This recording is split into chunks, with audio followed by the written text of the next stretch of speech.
la ciencia, la fe, el mundo por un lado inductivo y por otro lado el mundo deductivo de la fe, que parte de la ley y después observa la realidad, y el mundo inductivo, donde se parte de los objetos pequeños para elaborar la ley.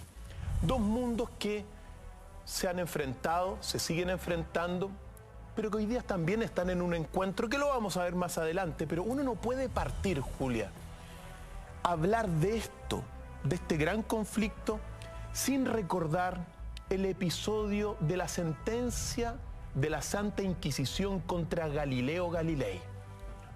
Bueno, todos recordamos eso.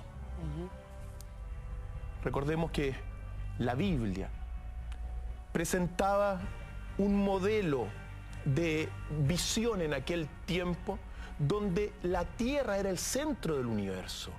El modelo de Ptolomeo y de Aristóteles, según el cual la Tierra está en el centro del universo, está quieta, todos los astros, digamos, los planetas giran en órbitas circulares, son esferas perfectas tiradas por ángeles. Esa era la visión del mundo geocéntrico previo a Galileo Galilei y a Copérnico. Esa es la visión de la Biblia, pero ¿cuál es la visión de la ciencia? Es ahí donde aparece Galileo Galilei y particularmente Copérnico primero, porque Galileo Galilei, estamos hablando del principios del siglo XVII, 1600 y tanto, donde él primero representa todo lo que fue el hombre ideal del Renacimiento. Galileo Galilei era un hombre que, estudió todas las disciplinas del árbol del conocimiento humano y también las artes. Entonces comenzó a desarrollar la observación mucho, mejoró el telescopio. Y cuando comienza a mejorar el telescopio, comienza a hacer observaciones tremendamente singulares. A descubrir cosas. A descubrir cosas, efectivamente. Es decir, datos de lo pequeño, inductivo.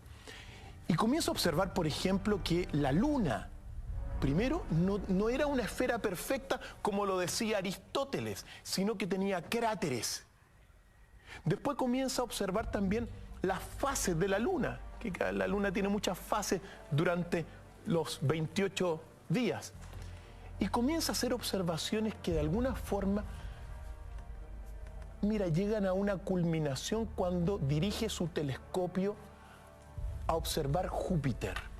Porque cuando observa Júpiter, él se da cuenta que en torno de Júpiter giran, en aquel entonces, 4 lunas.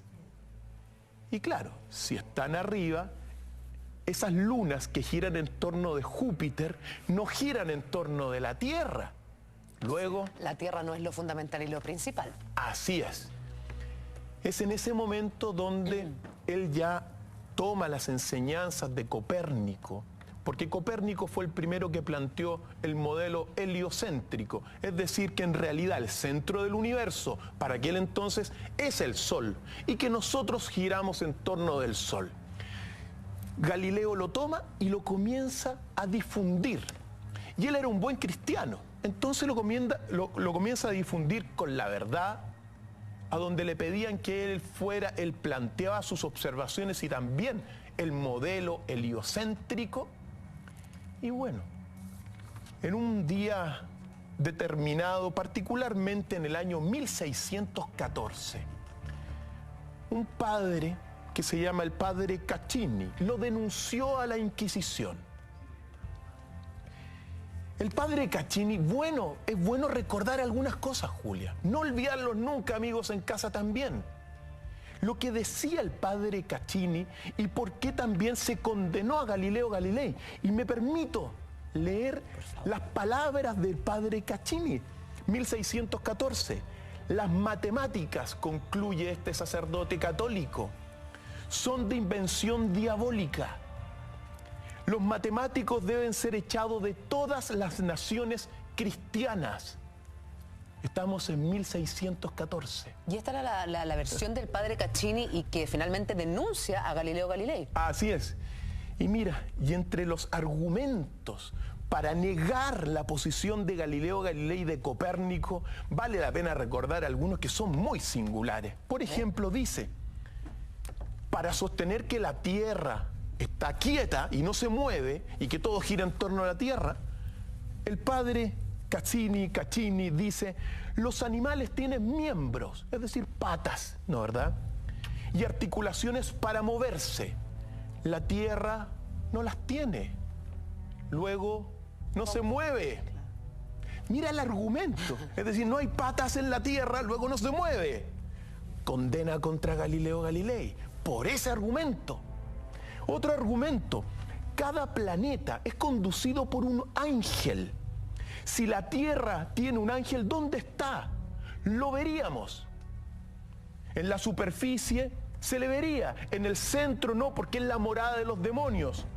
El ángel no puede vivir aquí. Luego, la Tierra no se mueve porque nadie ve el ángel tirando a la Tierra. Otro argumento. Y el tercer argumento, entre muchos otros para condenar a Galileo Galilei, la Tierra, que se supone que se mueve tan ligero según el sistema copernicano y de Galileo, se fatigaría tanto como los animales. Si en otro tiempo se hubiese movido, hoy estaría quieto. Galileo Galilei a abjurar, es decir, a negar sus posiciones científicas y sus observaciones. A retractarse. A retractarse completamente. Y también lo declararon, y afortunadamente tenemos las declaraciones y los textos, pero lo declararon hereje en ese sentido por el Santo Oficio. Siempre es bueno recordar estos pasajes porque cuando Galileo Galilei, él es humillado, es decir, se le ofreció retractarse, él lo aceptó. Pero no se le ofreció de alguna forma mantenerse como él estaba, sino que fue humillado. Fue humillado, fue entre al Santo Oficio en el convento de Minerva, y se le vistió con unas túnicas blancas. Galileo Galilei a abjurar, es decir, a negar sus posiciones científicas y sus observaciones. A retractarse. A retractarse completamente.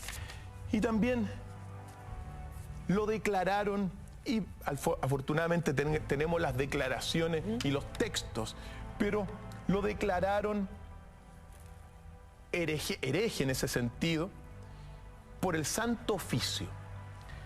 Siempre es bueno recordar estos pasajes porque cuando Galileo Galilei, él es humillado, es decir, se le ofreció retractarse, él lo aceptó. Pero no se le ofreció de alguna forma mantenerse como él estaba, sino que fue humillado. Fue humillado, fue entre al Santo Oficio en el convento de Minerva, y se le vistió con unas túnicas blancas, que es símbolo de la humillación. Y bueno, se cuenta, según los textos y todos los amigos lo pueden conocer, él dijo, yo Galileo Galilei, difunto de Vicente Galilei, de 70 años de edad, digo, con la ayuda con la ayuda de Dios, que creeré siempre en lo que sostiene la Santa Iglesia Católica. Y en ese sentido, Cristian, hay otra pregunta que es bien controversial, que tiene relación con que el universo es infinito. ¿Qué dice la Iglesia? ¿Qué dice la Biblia? Bueno, ese es otro gran caso, el caso del universo infinito. La Biblia, en aquellos tiempos también, y hoy día también, dice que el universo no es infinito. El universo tuvo un principio, y ese principio fue el momento de la creación en el día 1, según la Escritura. Por lo tanto, la Biblia y la religión católica dice que hay un principio. Un principio. El origen. El origen, efectivamente.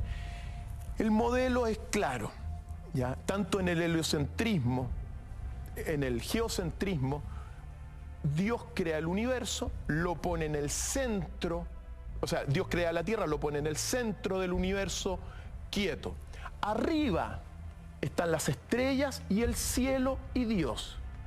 Y abajo está, bueno, la lava de los infiernos, el adversario y Judas acompañándolo, que siempre el Judas el primero de todas las cosas en el infierno. Pero pues bien, eso era la posición que estuvo durante muchísimo tiempo vigente, hasta que apareció un gran filósofo también italiano que se llamó Giordano Bruno.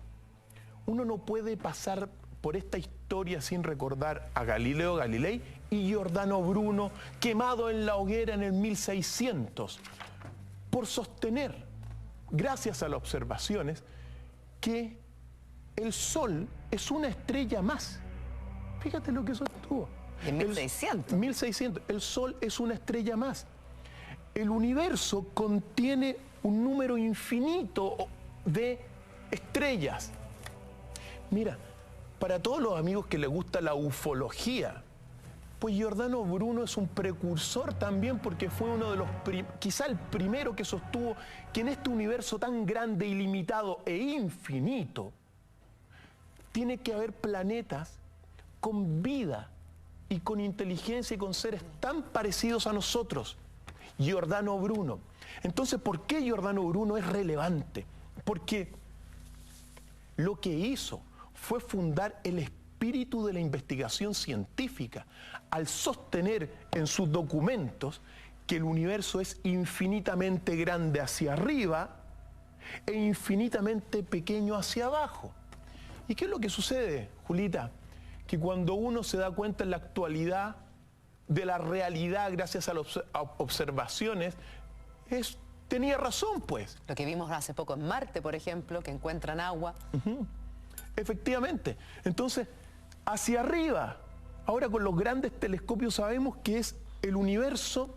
Mira, el universo científicamente hasta el día de hoy tiene un principio en el Big Bang, en ese sentido, pero se pierde en el infinito del origen.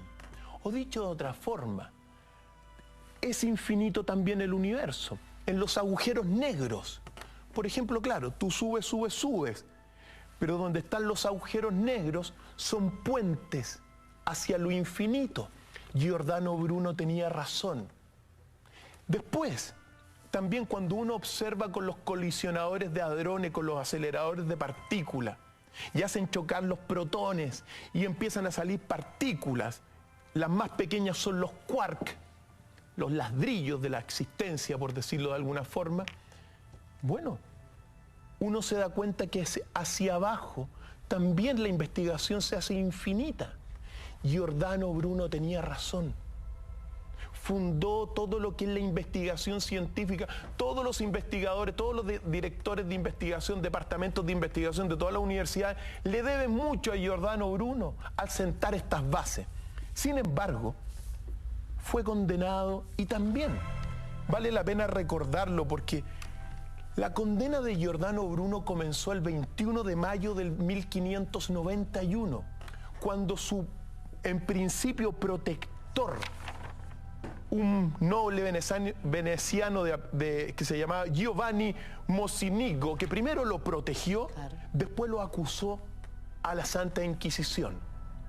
Es llevado Giordano Bruno al Vaticano, donde es apresado y encerrado en el Palacio del Santo Oficio. O sea, cuando uno pasa en el Vaticano y ve el Palacio del Santo Oficio, bueno, estuvo ahí durante 8 años, prisionero Giordano Bruno.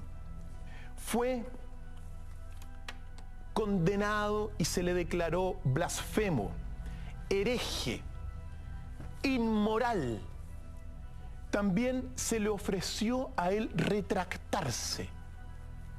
Pero a diferencia de Galileo Galilei, Giordano Bruno no se retractó. De todos los símbolos religiosos, él solamente había aceptado la cruz. Le ofrecieron besar la cruz antes de ser quemado. Rechazó besar la cruz. Hasta que el 20 de enero del 1600, el Papa Clemente VIII lo manda ya condenado a ser quemado en la hoguera. fue calificado como impenitente, pertinaz y obstinado al no aceptar retractarse. Antes de que fuera quemado, todos sus manuscritos, recuerda que en el entonces eran manuscritos de puño y letra. Claro, y también recordar que no había separación entre los poderes del Estado y la religión, o sea... Estaban juntitos. Uno solo. Así es. Pues bien, sus manuscritos quemados en la plaza pública de Roma.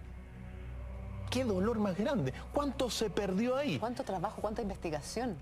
Y fue muy prolífico. Se salvaron algunos documentos, pero muchos se perdieron en esa quema. Hay que quemar a este diabólico Giordano Bruno. Pues bien, antes de ser quemado, él dijo, tembláis más vosotros al anunciar esta sentencia que yo al recibirla. Cuando se le va encendiendo el fuego, se cuenta que él dijo que quería morir como mártir y que su espíritu subiría con las llamas al paraíso. Pues bien, estas sentencias iniciales de Giordano Bruno y Galileo Galilei son el gran reflejo del conflicto, el abuso, por un lado, del poder de la fe en aquel siglo, claro, XVI, XVII. ¿Dualidad o no dualidad? Dios y el diablo. Así es. La Biblia es dualista, fundamentalmente. Es decir, hay un monoteísmo, supuestamente. Más adelante vamos a ver las imágenes de Dios y las ideas de Dios que hay en la Biblia. Y no hay solamente una, Julia. Pero bueno, se habla de un monoteísmo, pero al mismo tiempo es un monoteísmo dualista. Es decir, siempre en la Biblia está el bien y el mal. Eso es clave. Dios y el ángel caído, el adversario. Por lo tanto, las leyes incluso, todas, de alguna forma los mandamientos son no peques, no hagas estas cosas, de alguna forma enfrentándote al mal. Ojo, los politeísmos no son dualistas. El monoteísmo es dualista. Ahora, es blanco o es negro. Es blanco o es negro. A veces, bueno, los pecados dependen de la gravedad. Hay pecados más pequeños y otros más grandes. Pero en realidad es sumamente dualista. Y esto se sostiene, el dualismo, en dos grandes autores. Primero, Aristóteles. Aristóteles sentó las bases del principio de identidad de la realidad católica. Y en este sentido occidental. Es decir, el ser es y el no ser no es. Eso es Aristóteles. Es decir, usted, Julita, es mujer y yo soy hombre. Se acabó el punto. Y no hay punto medio. No hay punto medio. Es decir, aquí está el bien y aquí está el mal. Este dualismo aristotélico obviamente tiene sus orígenes en el gran creador en el profeta creador del dualismo, que es Zaratustra, de los persas. Estamos hablando del siglo VII al siglo 1000, al milenio antes de Cristo. Pero Aristóteles sienta las bases del dualismo. Dualismo que está expresado hasta el día de hoy. ¿En cómo? En nuestras posiciones, por ejemplo, organizaciones del Estado y de los países. Dos partidos políticos, la derecha y la izquierda, los demócratas y los republicanos. Un duopolio. Un duopolio, ¿ya? Eso es lo que sostiene la Biblia. Sin embargo, la ciencia sostiene afortunadamente otra visión. Uno tiene que entrar aquí en lo más profundo, de alguna forma, con este concepto, porque uno está realmente hoy día viviendo una revelación científica. Y esta revelación científica comenzó en gran medida, por ponerle y situarlo, ¿con Albert Einstein? Con Albert Einstein y con su relatividad general. ¿Por qué? Antes de Albert Einstein, en la ciencia durante el siglo XIX, el gran problema era qué era la luz. Y habían científicos que habían probado que la luz era una partícula. Le ponían un filtro y se veía una partícula que chocaba un panel. Habían otros científicos que decían que era una onda.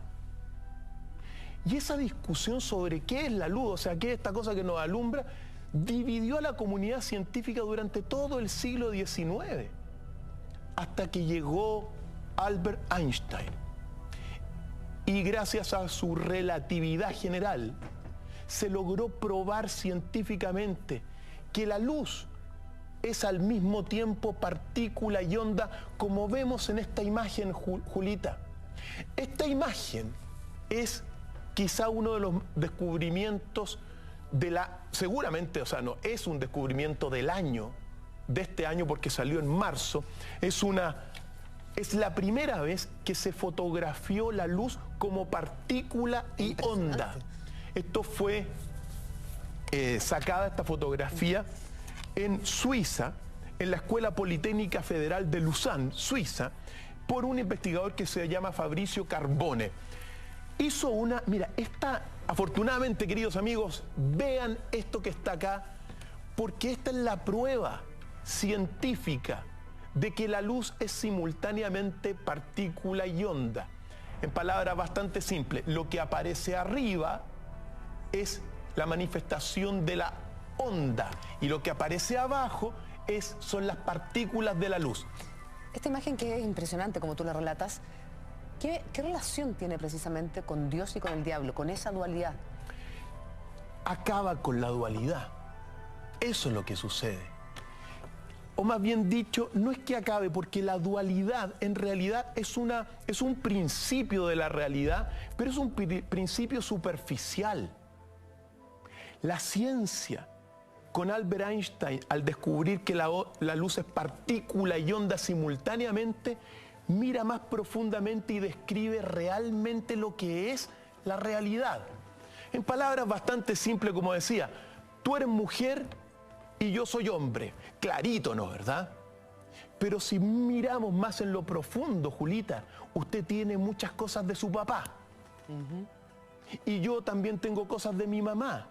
En ese sentido, somos una biunidad. ¿Te das cuenta? No somos absolutamente hombre y tú no eres absolutamente mujer, igual que la luz. Entonces, lo que está ocurriendo ahora es que el principio para describir la realidad de todo cuanto existe cambia y se modifica gracias a la relatividad general de Albert Einstein. Superficialmente podemos ocupar la dualidad, pero en lo profundo, lo que más describe la realidad es el principio de biunidad o biunidad onda-partícula. Esto es uno de los más grandes comienzos de una nueva era, porque se comienza a razonar de otra forma, Julia.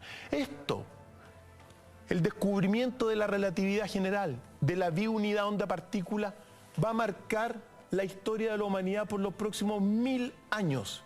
Vamos a tener que darnos cuenta que de alguna forma detrás de una mujer también está el hombre, detrás del hombre también está la mujer.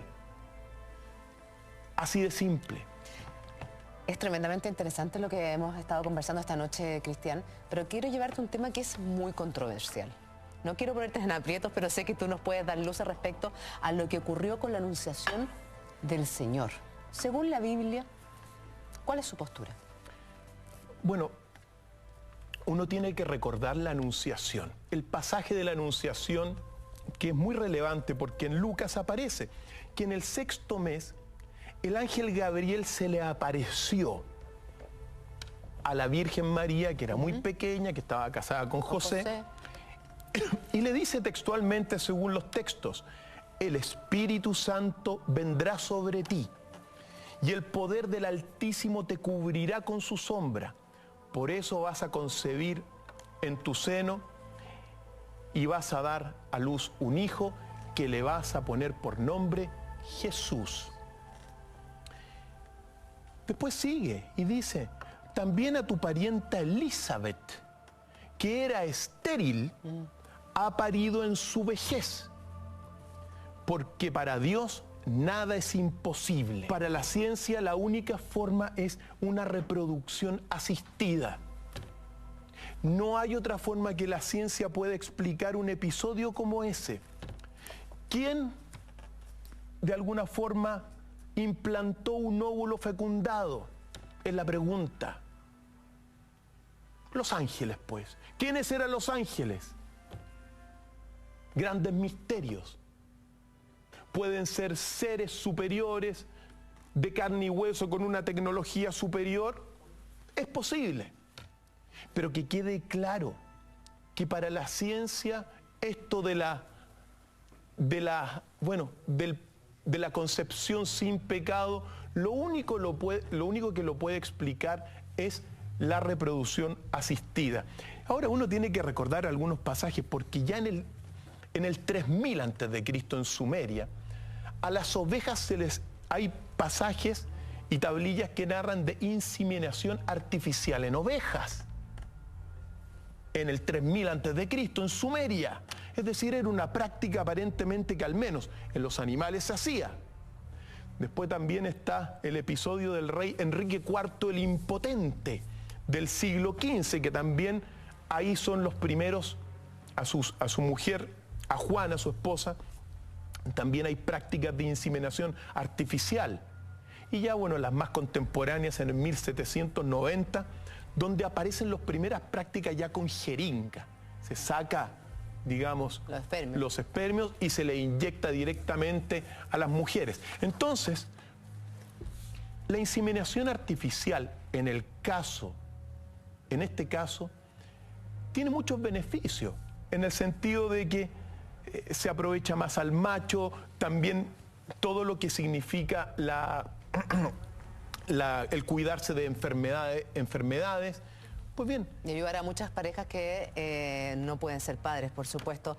Esta teoría científica sería como por descarte, pero tú hace un poco... Efectivamente, Julita, en todo caso, es por descarte. La forma de poder explicar... Claro, sería una explicación a la cual se ha podido llegar la ciencia respecto a por qué María logra embarazarse sin haber tenido una relación sexual de por medio. Así es la única explicación que tiene la ciencia para este episodio. Así es. O también puede ser, por ejemplo, como lo ve la Biblia, como un milagro. Recién nos denunciaba respecto a lo que pasa con los milagros. ¿Son realmente hechos que no tienen ninguna explicación o la ciencia logra encontrarle? Aquí entramos también en temas tremendamente significativos, porque dentro de este conflicto, Julita, entre la ciencia y la religión, hubo un momento, como veíamos con Giordano Bruno y con Galileo, donde la fe le puso de alguna forma el pie encima a la ciencia. Pero hoy día la ciencia está poniendo a prueba a la religión también, porque lo que nos ha hecho avanzar el último tiempo es la ciencia. De hecho, desde mi punto de vista, aquellas religiones que no resistan el examen de la ciencia, y digo todas las religiones de la tierra, budismo, hinduismo, islamismo, que no resistan el examen de la ciencia, van a ir cayendo poco a poco. Por eso está anunciado, pero tienen que pasar el examen de la ciencia. Y aquí sobre el problema de los milagros, hay que pasar un gran examen para todo el mundo religioso, porque los milagros se definen como hechos sobrenaturales. Que no tienen explicación alguna, o sea, son cosas que están fuera de lo común, y quien comenzó con los milagros fue precisamente Jesús. A Jesús se le reconocen 28 milagros, divididos en 3 grandes categorías, Julia. Están los milagros de las curaciones, están los milagros sobre la naturaleza, y están los milagros también de la resurrección que hace. Y uno tiene que decir eso porque, por ejemplo, en el caso de las curaciones, ahí se registran, al menos según los documentos bíblicos, 24 milagros de curaciones o exorcismos, como por ejemplo expulsión de espíritus inmundos. Jesús también curó a paralíticos, hizo ver a ciegos, sanó a leprosos, hizo curaciones. Según los textos, simplemente con la presencia de Jesús. Es decir, parece que en algunos casos bastaba tocar a Jesús para que su energía, su aura y su electromagnetismo generara cambios en al menos estas 24 curaciones o exorcismos. Esos son unos, no explicados más que por ser hechos que están al margen de las leyes de la naturaleza. Así de simple, no son hechos sobrenaturales. Después están los milagros sobre la naturaleza, como por ejemplo el haber caminado sobre las aguas. Ese quizá uno de los más simbólicos, pero no es el único. La tempestad calmada. También en un momento dado Jesús habría calmado una tempestad. Cuando a Jesús se le ve resucitado, ocurre en el mar de Galilea la pesca milagrosa, donde le dice, hey, pongan la red al otro lado y van a pescar. La multiplicación de los panes, la transformación del agua en vino. Y en ese sentido, en la Biblia, además de Jesús, ¿hay otro que pueda haber cometido o haber protagonizado milagros?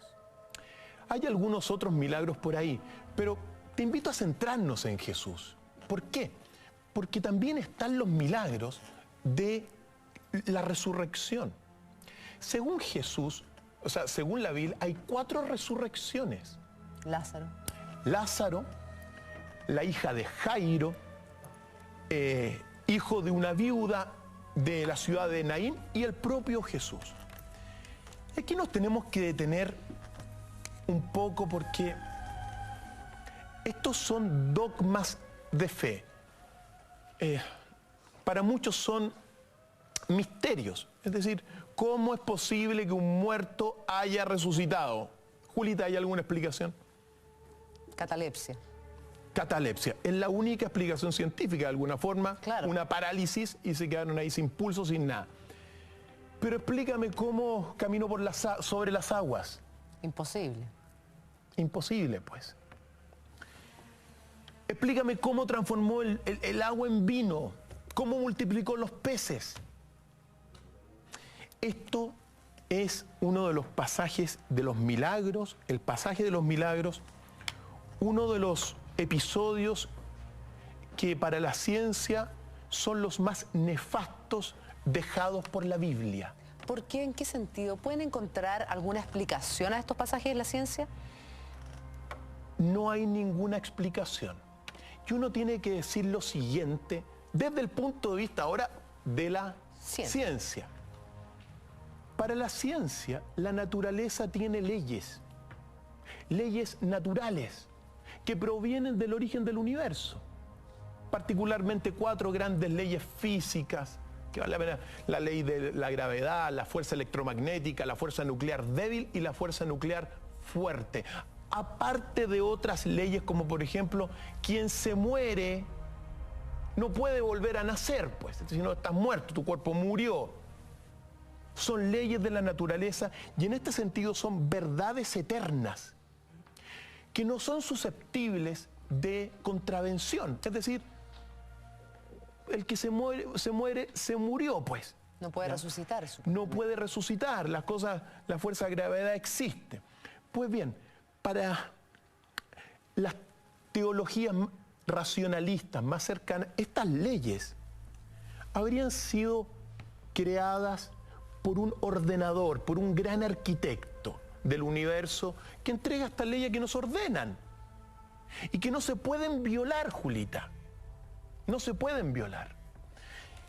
¿Qué es lo que sucede?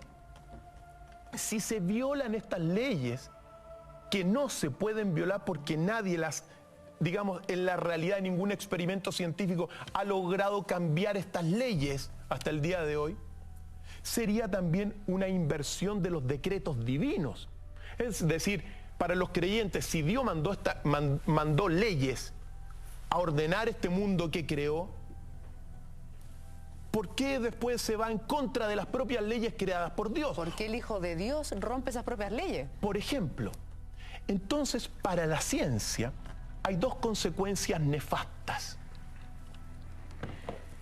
Que a partir de estos milagros, toda la comunidad cristiana, católica, y bueno, toda la comunidad cristiana en general, comienza a esperar hechos sobrenaturales.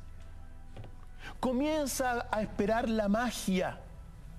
Pero magia que se puede ver incluso hasta el día de hoy, porque para que una persona, un sacerdote, pueda ser declarado santo, tiene que comprobarse una serie de milagros que no son explicables a través de la ciencia y de la medicina, por ejemplo. Ese es el segundo aspecto nefasto.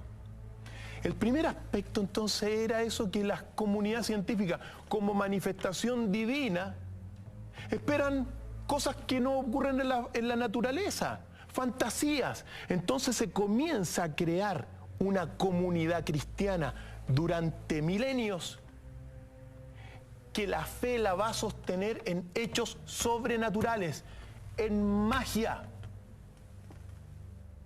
Y después, ¿qué es lo peor? Según la ciencia, se deja de valorar lo que son los verdaderos milagros de la naturaleza.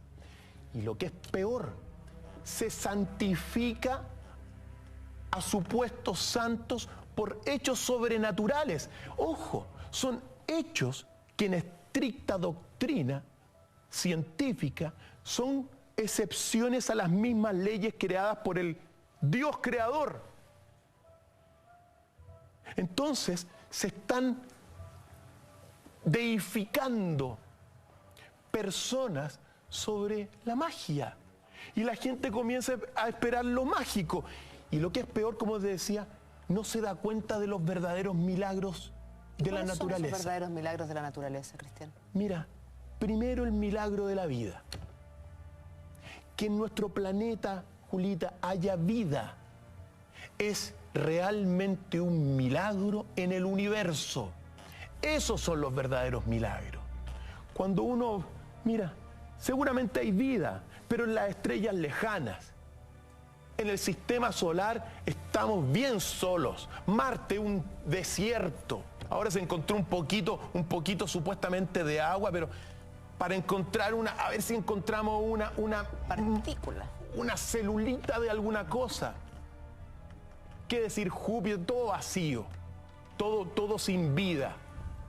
Por lo tanto, realmente la vida en la Tierra, la vida animal, la vida vegetal, la vida humana, es un milagro. Pero como la gente está esperando el platillo volador, que las cosas en vez de tirarlas para abajo salgan para arriba, resucitar a un muerto, no se da cuenta de los verdaderos milagros.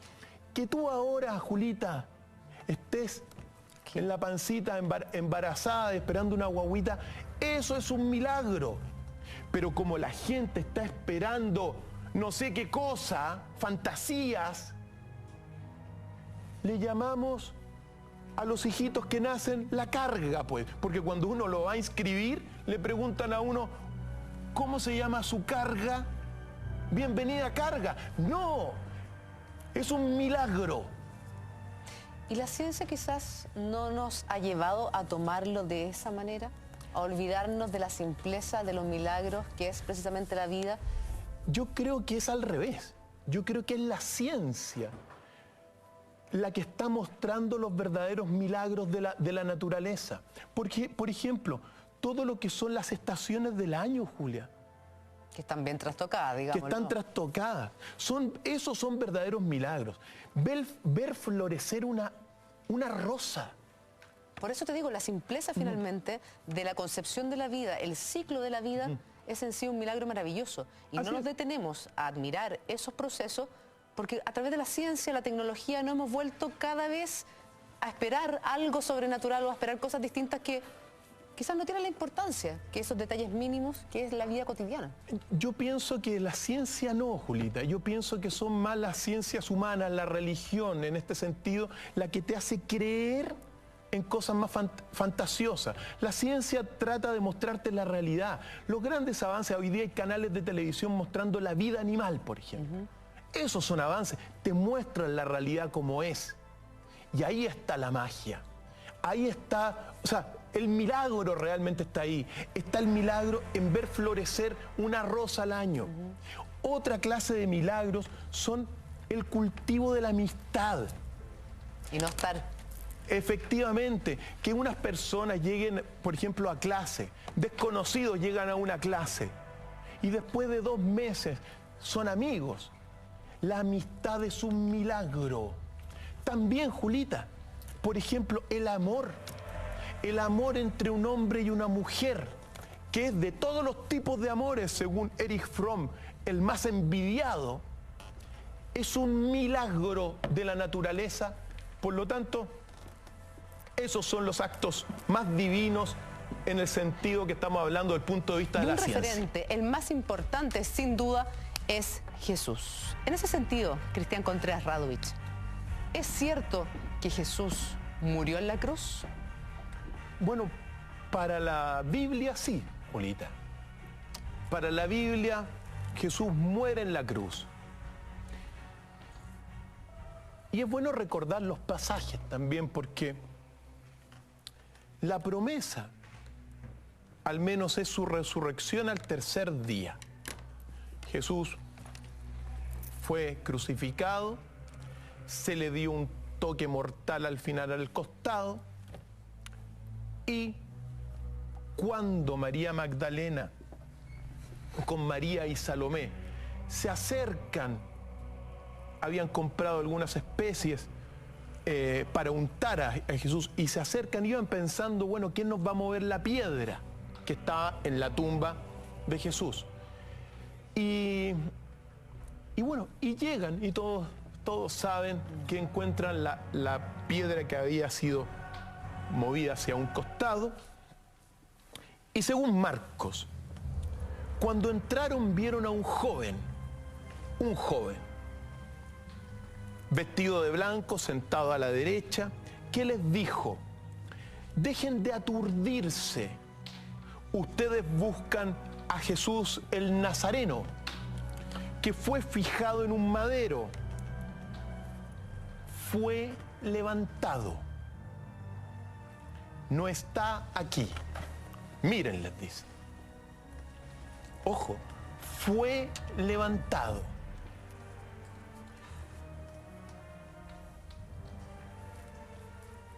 Él va con sus discípulos y con Pedro también. Él va adelante y se dirige hacia Galilea, ¿ya? Allí verán así como Él se los prometió.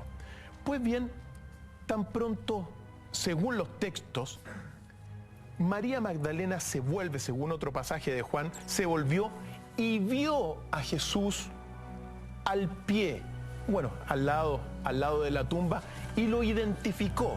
Es decir, muy relevante esto, porque esta es la primera aparición de Jesús vivo o resucitado. Claro. Ya. Y ojo, se le ve en carne y hueso.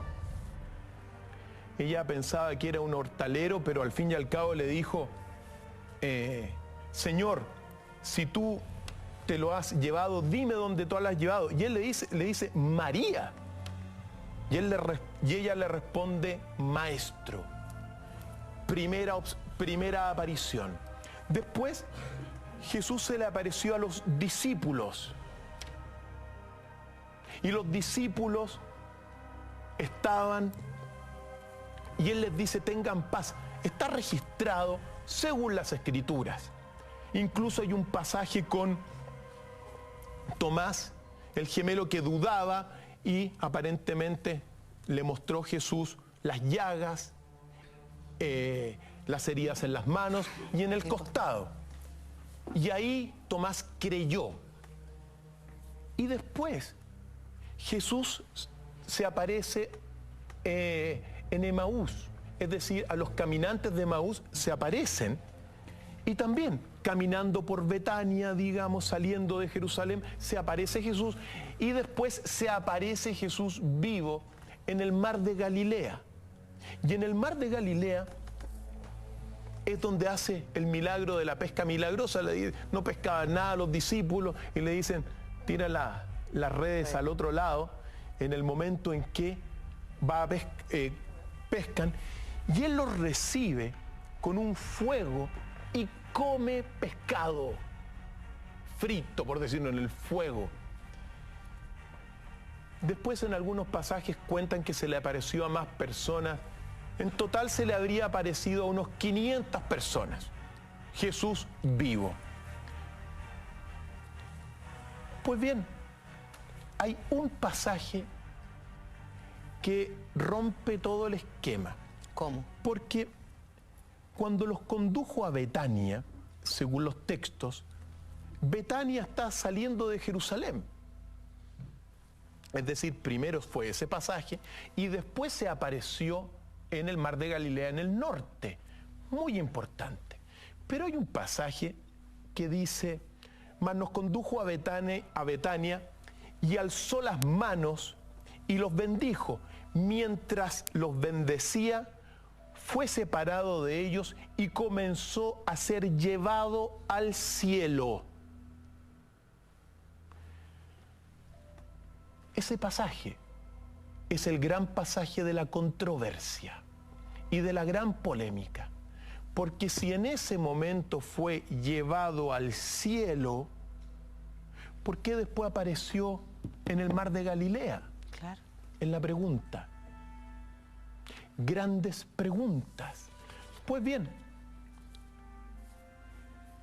ese es el pasaje y esto se cree por dogma. Es decir, usted cree... No se cuestiona. No se cuestiona. Y si usted no cree en esto, no es cristiano. Se acabó, y no es católico. Se acabó el punto. Váyase a otra iglesia. ¿Y qué pasa con la ciencia respecto a esto? Ahí está el punto. Desde el punto de vista de la ciencia, la resurrección de los muertos es imposible. ¿Por qué? Porque va contra la ley natural. Por lo tanto, uno tiene que recordar desde el punto de vista histórico, laico, científico, qué fue la resurrección y el gran enigma que se abre en este episodio, que es un dogma de fe. Es decir, no cuestione, crea nomás, pues. Uno tiene que recordar que la crucifixión fue un método más, o sea, era de muerte, pero más que de muerte era un martirio. Una tortura.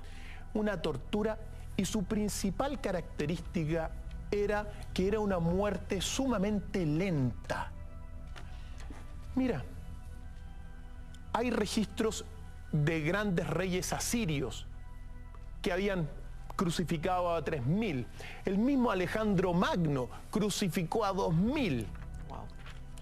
Los romanos se cuentan, aunque se exageran las cifras, que en todo el monte Ararat, donde hay podría estar, ¿no?, el arca de Noé, en el monte Ararat los romanos habrían crucificado a 10.000 cristianos. Pero la crucifixión es una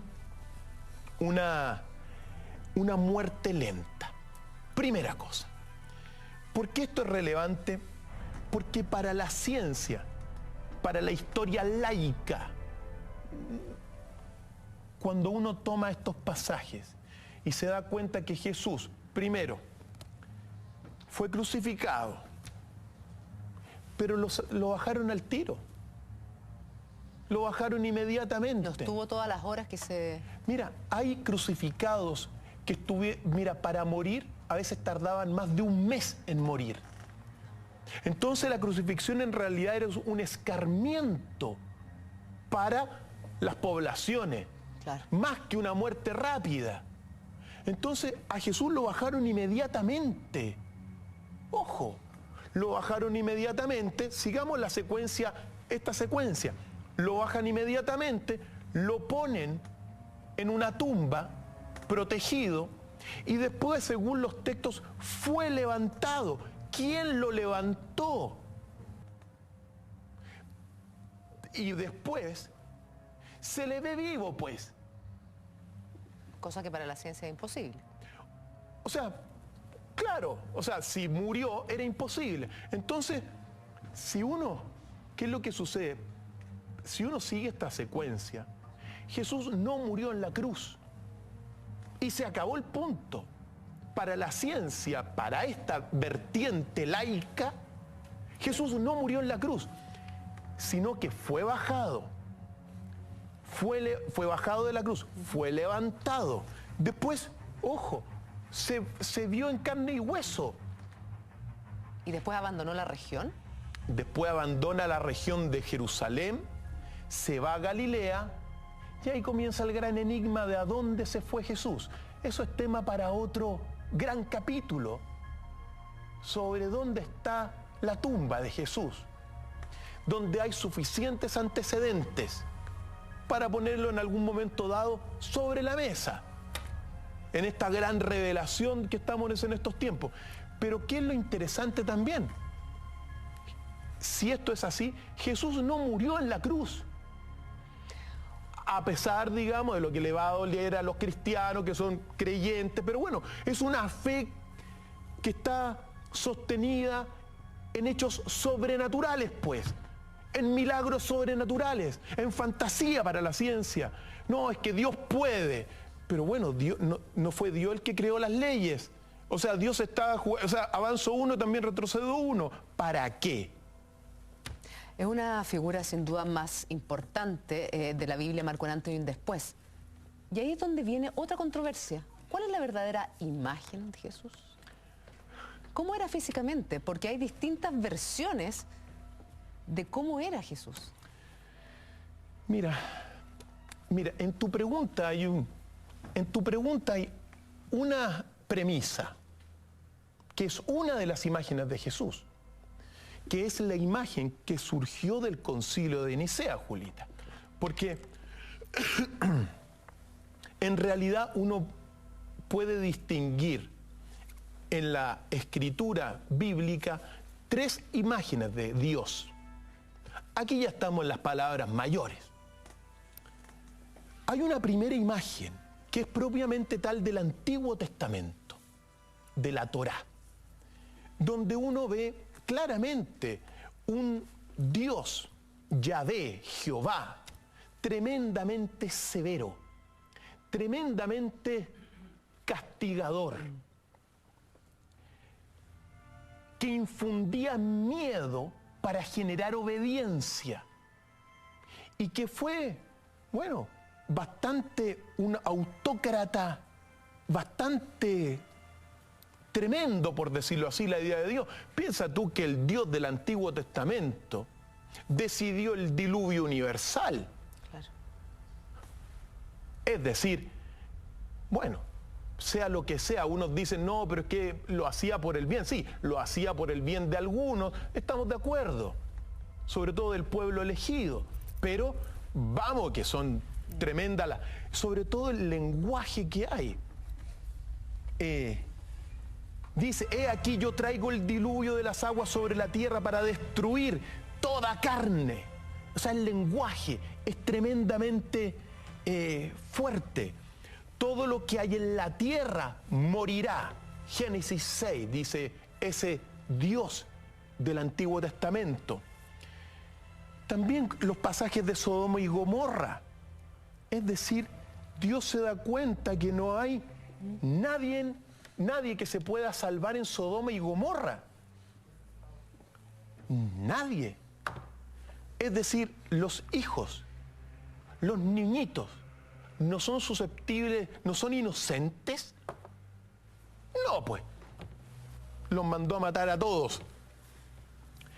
En Jericó, mira las palabras que tiene el Dios del Antiguo Testamento en Jericó. Ve pues y hiere a Amalek y destruye todo lo que tiene y no te apiades de él. Mata a hombres, mujeres, niños y aún los de pecho, vacas, ovejas y camellos y asnos. En Jericó. Entonces, cuando uno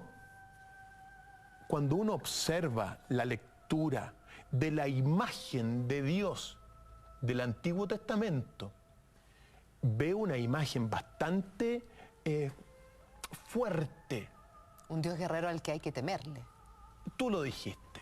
Efectivamente, ahí hay una imagen de Dios. Pero esa imagen de Dios cambia con la aparición de Jesús y el Nuevo Testamento. Ahora, efectivamente, esa imagen del Dios, porque muchos dicen no, pero es que estaba justificado porque Dios traía el bien.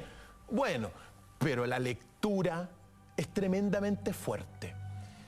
Claro, Julita, como tú lo decías, cuando aparece Jesús en el Nuevo Testamento, aparece otra imagen de Dios. Un Dios que perdona, un Dios que manda a su Hijo a la tierra. Tú lo estás diciendo. Y quizá el episodio donde más refleja lo que es este Dios de amor y misericordia es el Sermón de la Montaña. En el Sermón de la Montaña, mira algunos pasajes. Bienaventurados los que lloran, porque Dios los consolará.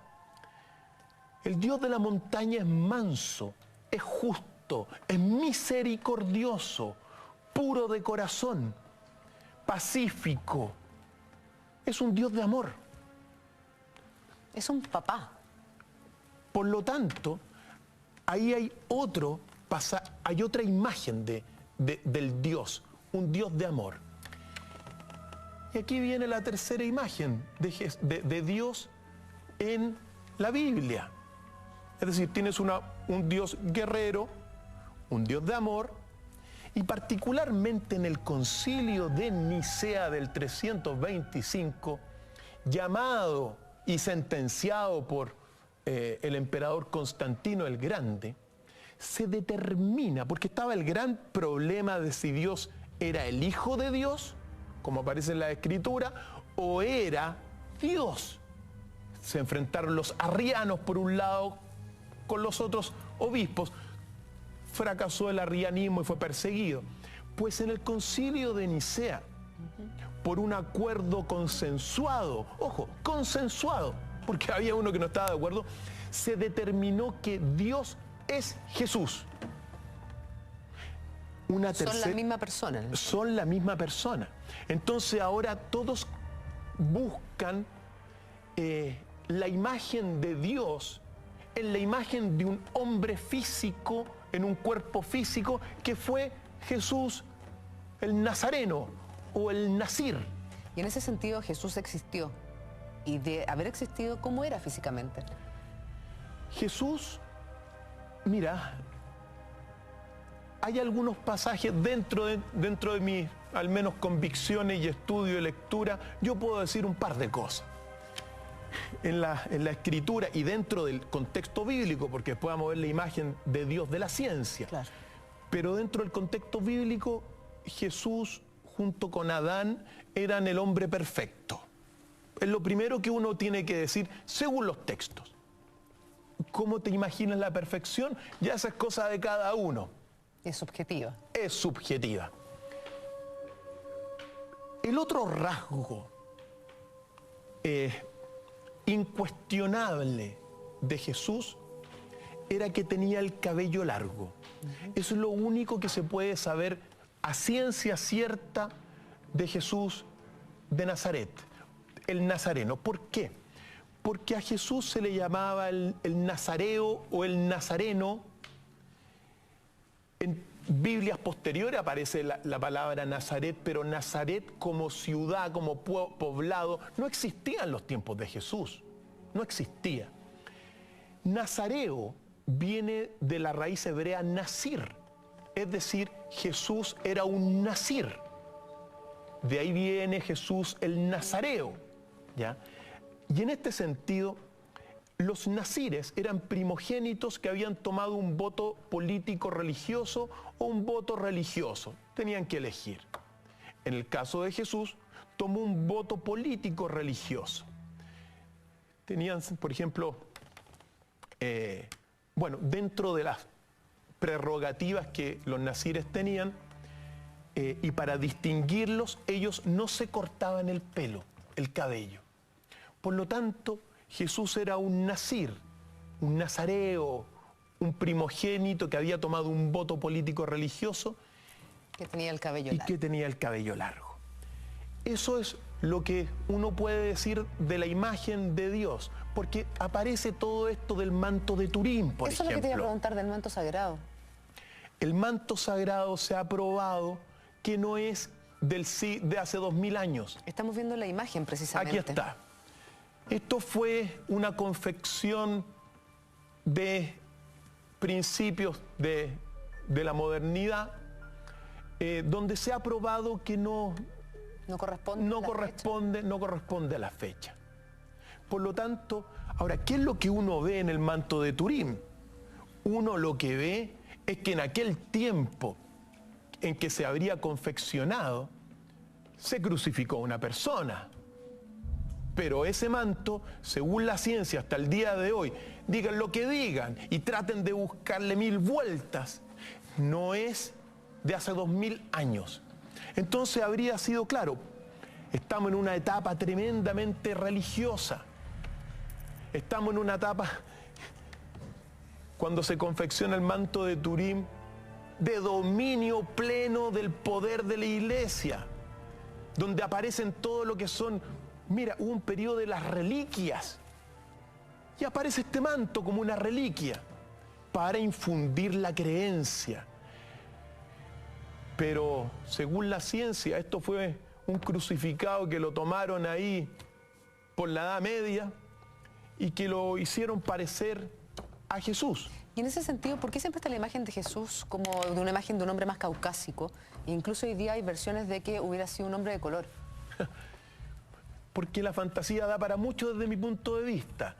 Nosotros tenemos algunas imágenes. Mira, aquí uno tiene la imagen prácticamente de Jesús de Franco Sefirelli. O sea, Jesús es un actor. De Hollywood. De Hollywood. Por lo tanto, hay que darse cuenta de que al menos sobre las imágenes de Jesús se sabe muy poco.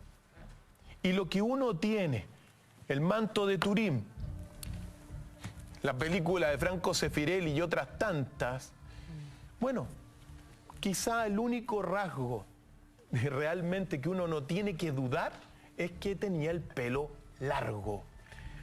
También antes estaba el velo de la Verónica, porque antes del manto de Turín se veneraba el velo de la Verónica. ¿Cuál es ese? El velo de la Verónica es que cuando... Mira, la Verónica habría sido una mujer que fue curada por Jesús prácticamente al tocarla de un sangramiento de años. No paraba de sangrar. ¿Ya? Una especie de menstruación constante. Es tocada por Jesús y se cura. Pues bien, cuando una de las caídas en el episodio del Calvario, la Verónica, habría sido esta mujer, le limpia la cara y el rostro de Jesús habría quedado plasmado en ese velo. Durante todo el primer tiempo del cristianismo, esa fue la imagen de Jesús que se veneró. Pero después hubo algunas guerras donde se invadió el Vaticano, y se perdió el velo de la Verónica, el original aparentemente. Hoy día, una vez al año, se hace una procesión porque uno de los pilares que se tiene adentro del Vaticano es el pilar de la Verónica. Pero no se muestra claramente cuál es el velo de la Verónica que tiene el Vaticano adentro. Es muy posible que se haya perdido. Por lo tanto, a ciencia, al menos, esas son las imágenes de Dios. Esas son las imágenes. Un Dios castigador, guerrero, un Dios bueno, y después un Dios que se encarna. Ojo, porque el cristianismo depende de esto. La creencia, el núcleo del cristianismo, que es una creencia histórica, está en el hecho de la creencia en que Dios se encarnó en un hombre, que fue Jesús en un momento dado histórico. Ahí tienen las imágenes de Dios según la ciencia. Pero hay una imagen que dice según la Biblia, había dicho ciencia. Es bueno decir qué dice la ciencia sobre la imagen de Dios. Nosotros estamos en una verdadera revelación científica a partir de las investigaciones de Albert Einstein, Georges Lemaître, Edwin Powell Hubble, Arno Penzias y Robert Wilson. Se ha logrado establecer una imagen del origen del universo. Lo que vamos a ver es un reflejo, digamos, es una representación científica del universo, basada en las observaciones de Edwin Powell Hubble, que registró esto, en Arno Penzias y Robert Wilson y en Georges Lemaître. Perfecto. Y también en George Smoot, que fue el que registró. Pues a esa imagen se le aplicó la relatividad general de Einstein que curva el espacio-tiempo. Y para los creyentes, esa imagen es como estar viendo la cara de Dios. Pero esa imagen la vamos a dejar para un próximo capítulo porque da para mucho para comentarla y por supuesto para analizarla.